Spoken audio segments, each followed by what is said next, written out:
नमस्कार। आज हम एक बहुत ही दिलचस्प पौराणिक आख्यान पर बात कर रहे हैं, पंचमुखी हनुमान और उनके वो 5 मुख। उनके पीछे का रहस्य क्या है? हमारे पास पंचमुखी हनुमान महाशक्ति का रहस्य के कुछ अंश हैं जो इस पे थोड़ी रोशनी डालते हैं जी। तो प्रसंग है पाताल लोक का। महिरावण ने श्री राम और लक्ष्मण जी को बंदी बना लिया है। हाँ, और इसकी जो अमरता है या कह लें शक्ति, वो 5 दिशाओं में जल रहे 5 दीपकों से जुड़ी थी। 5 दिशाएं मतलब पूर्व, पश्चिम, उत्तर, दक्षिण और ऊर्ध्व यानी आकाश की दिशा। 5 दीपक, और शर्त ये थी कि इन्हें कोई एक ही पल में बुझाए। एक ही पल में 5 अलग-अलग दिशाओं में? ये कैसे हो सकता है? एक योद्धा, एक शरीर। बिल्कुल, यही असली चुनौती थी। और स्रोत कहता है कि इसी मुश्किल स्थिति के हल के तौर पर हनुमान जी का वो पंचमुखी रूप सामने आता है। अच्छा। हाँ, और ये समझना जरूरी है कि ये सिर्फ एक मूर्ति या विग्रह नहीं है। ये असल में एक बहुत सटीक रणनीति है। रणनीति कैसे? हर मुख एक खास दिशा और एक खास शक्ति का प्रतीक था, जिन्हें महिरावण की वो शर्त पूरी करने के लिए एक साथ काम करना था, बिल्कुल सिंक में। अच्छा, तो चलिए देखते हैं ये संयोजन कैसे काम करता है। पूर्व दिशा में पहला मुख, वो है आदि मुख, यानी हनुमान जी का अपना मुख। हाँ। स्रोत इसे केंद्रीय शक्ति मानता है, संकल्प की शक्ति, जो बाकी सभी शक्तियों को एक साथ पिरो कर रखती है, जैसे कोई मुख्य संचालक। ठीक है, तो ये केंद्र हो गए। अब दक्षिण दिशा। दक्षिण में आता है नृसिंह मुख। नृसिंह? हाँ, यानी उग्रता। हाँ, लेकिन ये सिर्फ क्रोध नहीं, धर्म क्रोध है। मतलब अन्याय के खिलाफ जरूरी और नियंत्रित रोष, और सबसे बड़ी बात, भय का नाश करने वाला। भय का नाश? तो महिरावण का जो दक्षिण वाला दीपक था वो शायद डर या भय की ऊर्जा से जुड़ा था। लगता तो यही है। स्रोत इशारा करता है कि नृसिंहमुख की गर्जना और उग्रता ने उसी भय तंत्र को तोड़ा, उस दीपक को शांत किया। दिलचस्प। तो दक्षिण में भय पर जीत हुई। अब पश्चिम दिशा, वहां क्या चुनौती थी? पश्चिम में गरुड़ मुख। इनका काम है विष का नाश करना और हर तरह के बंधन से मुक्ति दिलाना। विष? पाताल लोक की वायु में विष था? हाँ, संभवतः। स्रोत कहता है कि वहां विष रुद्ध वायु में एक दीपक जल रहा था। गरुड़ मुख ने अपनी तेज वायु आकर्षण शक्ति से जैसे सारा विष खींच लिया हो, उस दीपक को बुझाया। अच्छा, गरुड़ का काम विषहरण। अब उत्तर दिशा। उत्तर में वराह मुख। ये स्थिरता और बाधाओं को हटाने के प्रतीक है। बाधाएं मतलब कैसी? जैसे भौतिक रुकावटें, मान लीजिए चट्टानें, दीवारें। वराह मुख में वो शक्ति है कि वो इन्हें भेद सकें। कहते हैं महिरावण का उत्तरी दीपक ऐसी ही शिलाओं के पीछे सुरक्षित था। तो वराह मुख ने उसे तोड़ा? हाँ, अपने प्रहार से उस बाधा को हटाकर दीपक तक पहुंचे और उसे बुझा दिया। कमाल है, 4 दिशाएं हो गईं।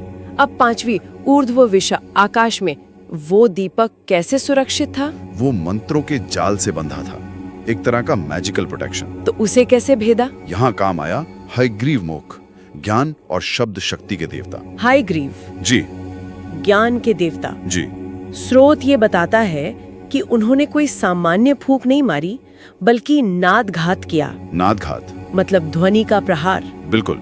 आवाज की केंद्रित शक्ति से उस दीपक की मंत्र ऊर्जा को भंग कर दिया और वो बुझ गया। अविश्वसनीय। 5 मुख, 5 अलग-अलग शक्तियां, 5 दिशाएं। और फिर आता है वो सबसे अहम क्षण, जिसका जिक्र स्रोत बहुत सजीवता से करता है। वो एक ही पल वाला क्षण। हाँ, सिर्फ दीपों को बुझाना काफी नहीं था, उन्हें एक साथ, बिल्कुल एक ही पल में बुझाना था। ये तालमेल, ये कोऑर्डिनेशन ही कुंजी था।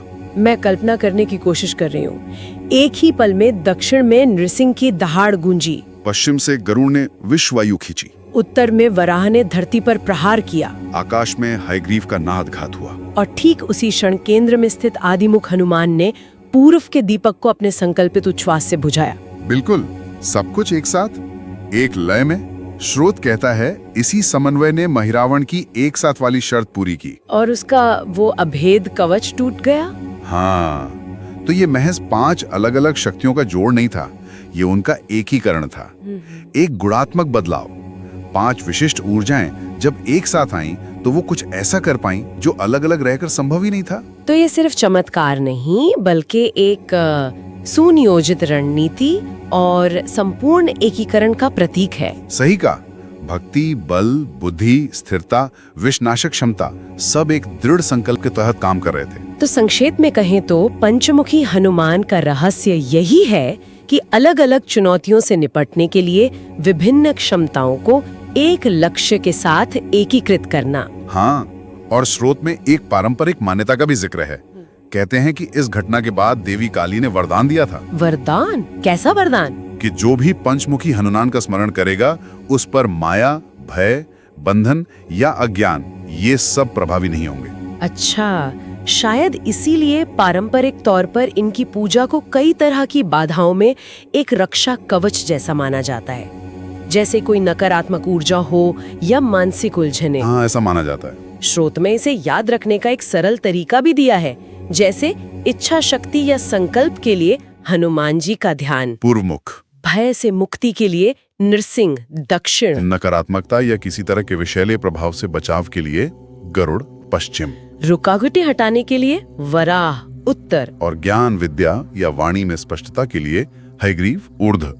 ये तो काफी उपयोगी मार्गदर्शन है। बिल्कुल। और अंत में एक बात सोचने लायक है, ये आख्याना में दिखाता है कि कैसे 5 अलग अलग केंद्रित शक्तियां एक साथ आकर एक बहुत जटिल समस्या को हल करती हैं। हाँ, तो क्या ये चीज, मतलब ये विचार आज के जीवन की जो बहुआयामी चुनौतियां हैं उनसे निपटने के लिए एक रूपक या प्रेरणा का काम नहीं कर सकता? आप कह रहे हैं आध्यात्मिक संदर्भ से हटकर भी? हाँ बिल्कुल। ये सोचने वाली बात है कि हम अपनी अलग अलग क्षमताओं को, अपनी ऊर्जाओं को एक साझा लक्ष्य के लिए कैसे बेहतर तरीके से एकीकृत कर सकते हैं। ये शायद इस कहानी का एक गहरा सबक है